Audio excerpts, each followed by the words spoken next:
ఉంది. ఈరోజు రాజకీయాలు చూస్తే వైఎస్ఆర్ కాంగ్రెస్ పార్టీ గురించి ఒకసారి మాట్లాడుకోవాల్సిన అవసరం ఉంది కూడా. ఎందుకు నేను అంటున్నాను, రాబోయే రోజుల్లో వైఎస్ఆర్ లాంటి పార్టీని కట్టడి చేయాలంటే కంపల్సరీగా డిజిటల్ కరెన్సీనే పెట్టాలి. 200-500 రూపాయలు కూడా రద్దు చేస్తే తప్ప వీళ్ళని కట్టడి చేయలేం. అంత దుర్మార్గులు వేరు. నా ఆకాంక్షది, ప్రధానమంత్రి గారు కూడా ఆ డైరెక్షన్ లో ఉన్నారన్న ఆలోచన. తప్పకుండా తొందరలోనే 5 ఏళ్లలో టోటల్ డిజిటల్ కరెన్సీ వచ్చి 200-500 రూపాయలు రద్దు చేసి ఎలక్షన్ లో డబ్బులు కాకుండా సేవాభావంతో పనిచేసే సమర్థవంతమైన నాయకత్వం వస్తుంది. అది జరుగుతుంది. జరిగే వరకు పోరాడతాం, ముందుకెళ్తాం. ఎవరికైనా డబ్బులుంటే సర్వీస్తో ప్రజల్ని గెలవాలి తప్ప ఎన్నికలో డబ్బులతో కాదు. ఈ విషయాన్ని కూడా మనం గుర్తుపెట్టుకోవాల్సిన అవసరం ఉంది. ఎంత ఈ 5 ఏళ్ళు నేను చూశాను. 40 ఏళ్ళలో చాలా మంది ముఖ్యమంత్రులు చూశాను.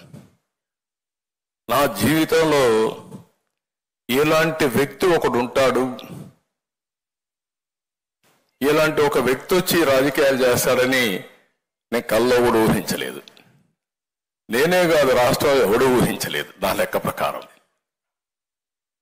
అతని బిహేవియర్ చూస్తా ఉంటే చాలా వ్యాపారాన్ని రాజకీయం చేసుకున్నాడు. రాజకీయం చేసుకున్న తర్వాత ఎవరైనా సరే కొన్ని విలువలు ఉంటాయి, కొన్ని పద్ధతులు ఉంటాయి, కొన్ని ప్రాధాన్యతలు ఉంటాయి. ఎలాంటి లేకుండా అనునిత్యం మీరు నోరిప్పితే అబద్ధాలు, బ్లాటెంట్ లైస్. ఒక ముఖ్యమంత్రిగా ఉండే వ్యక్తి ఇన్ని అబద్ధాలు చెప్పి మళ్ళా సర్వైవ్ అవుతాడు నా జీవితంలో ఎప్పుడు నేను ఊహించలేదు. చెప్పిన అబద్ధం చెప్పకుండా చెప్పేయడం. ఎవరైనా నువ్వు తప్పు చేశావు అంటే వాళ్ళపైన పడిపోవడం. ఇంకా పోలీసులు వచ్చేస్తారు, తప్పుడు కేసులు పెడతారు. వీళ్ళు ప్రభుత్వం తరపున బ్రహ్మాండమైన అడ్వకేట్లు పెడతారు. మన సొంత డబ్బులు పెట్టుకోవాలి. దీంతో రాష్ట్రం మొత్తం మీరు చూస్తే భయంకరమైన వాతావరణం ఫేస్ చేశాం. ఈరోజు కొంతమందికి నేను సీట్లు ఇవ్వలేకపోయి ఉండొచ్చు. వాళ్ళు చేసిన త్యాగం నా జీవితంలో ఎప్పుడూ మర్చిపోలేను. నా కళ్ళ ముందర కనపడుస్తున్నాయి. జైలుకు పోయారు, చాలా సఫర్ అయ్యారు, మానసికంగా క్షోభ అనుభవించారు, శారీరకంగా సఫర్ అయ్యారు. ఇవన్నీ ఎందుకు చేశారంటే నమ్మిన సిద్ధాంతం కోసం చేశారు. ఈరోజు మీరు కొన్ని ఎగ్జాంపుల్స్ మీకు చెప్తే ఎంత దారుణంగా ఉంటాయో ఒకసారి చూస్తే ప్రతి ఒక్కటి ఫేక్ ప్రచారం. రేపటి నుంచి ఎన్ని ప్రచారాలు చేస్తారు నాకైతే తెలియదు. లేటెస్ట్ గా చూస్తే బీజేపీ పార్టీ ప్రెసిడెంట్ కూడా రాజీనామా చేసేసిందని ఒక వార్త పెట్టేశారు. అంత మునుపు తెలుగుదేశం పార్టీ ఎన్డీఏలో ఉండడం, ఇది తాత్కాలికమైన పొత్తు, పోలవరం, అమరావతి అన్నీ అయితే తప్ప మేమేం చేయడం లేదని చెప్పి ఇంకొక లెటర్ పెట్టేశారు నా పేరుతోనే.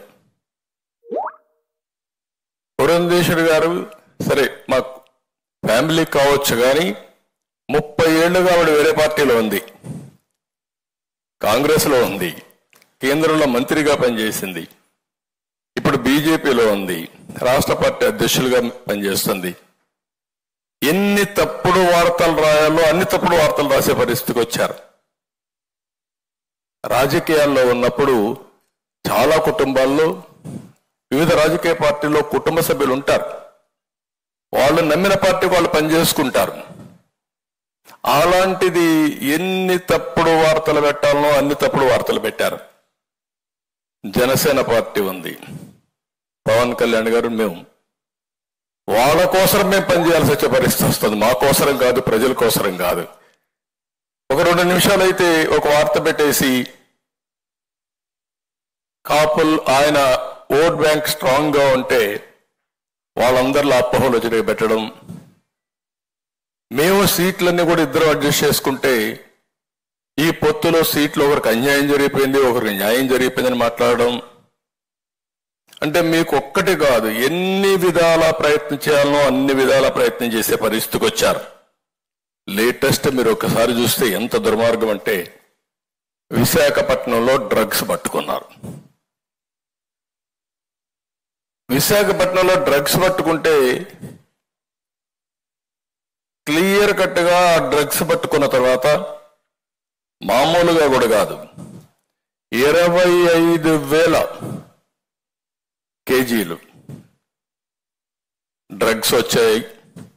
అది కూడా డ్రై ఈస్ట్ పేరుతో బ్రెజిల్ నుంచి కన్సైన్మెంట్ వచ్చింది. ఇక్కడైతే గవర్నమెంట్ సిబిఐ వాళ్ళు రాసిన రిపోర్ట్ అది. During the process of examination various officers of AP government and port employees gathered at site, causing delay in the CBI proceedings. The representatives of importer informed that there is prediction of rainfall and all his goods might get damaged in rainfall. Hence request to keep the goods inside the container for the day for its safety custody. అటు container తీసుకొచ్చిన వ్యక్తి ఇటు అధికారులు పోయి delay చేయడానికి ప్రయత్నం చేశారు. Delay చేసిన తర్వాత మనం అడిగాం, ఇది ఫస్ట్ టైం కాదు, ఆఫ్ఘనిస్తాన్ నుంచి ఇదే మారుగా